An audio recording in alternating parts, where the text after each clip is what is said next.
बनिक लागी बर के छैहा तेरी आके पार। बनिक लागी बर के छैहा तेरी आके पार। बनिक लागी बर के छैहा तेरी आके पार। उजरी प्यूरी छुही महासे हो, उजरी प्यूरी छुही महास गांव के घर दुआर। बनिक लागी बर के छैहा तेरी आके पार। बनिक लागी बर के छैहा तेरी आके पार।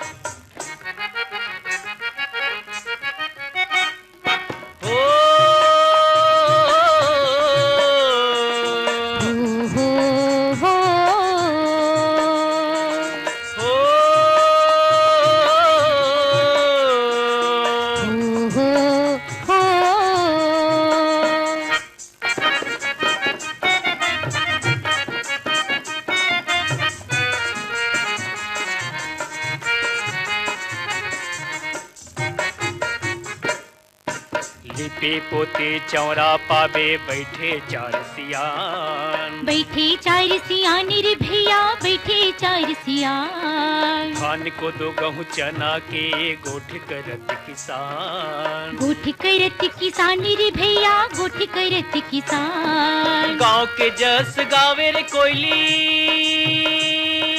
हो, गाँव के जस गावे रे कोयली बैठे आमा डार। बनिक लागी बर के छैहा तेरी आके पार।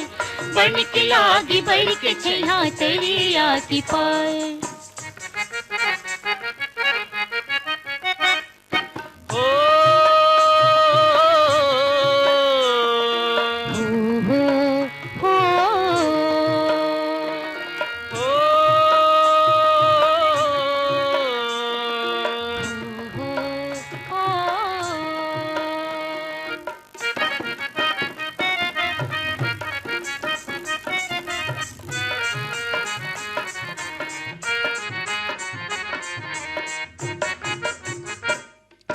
डबरले में चिका नरियावे बने बरस रे पानी।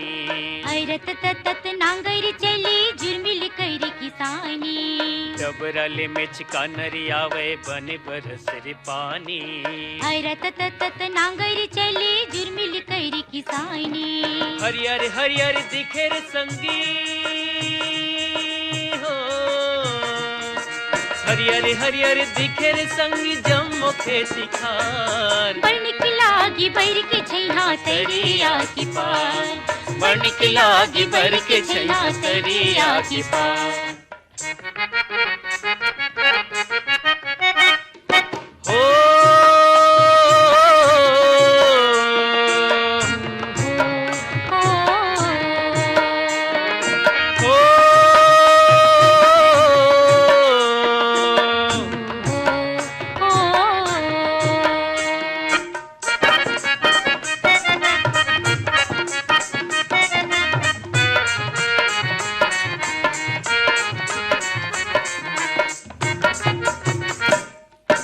अंगरा रोटी गोर सियागी सबके मन भावे।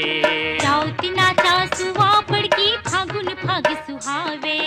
अंगरा रोटी गोर सियागी सबके मन भावे। राउत नाचा सुवा पड़की फागुन फाग सुहावे। सब लचैन जोर बाटे हो, सब लचैन जोर बाटे रह के अपन अंधियार। बनिक लागी बर के छैहा तेरी आके पार। बनिक लागी बर के छैहा तेरी आके पार। उजरी प्यूरी छुही महासे हो, उजरी प्यूरी छुही महास गांव के घर दुआर। बनिक लागी बर के छैहा तेरी आके पार। बनिक लागी बर के छैहा तेरी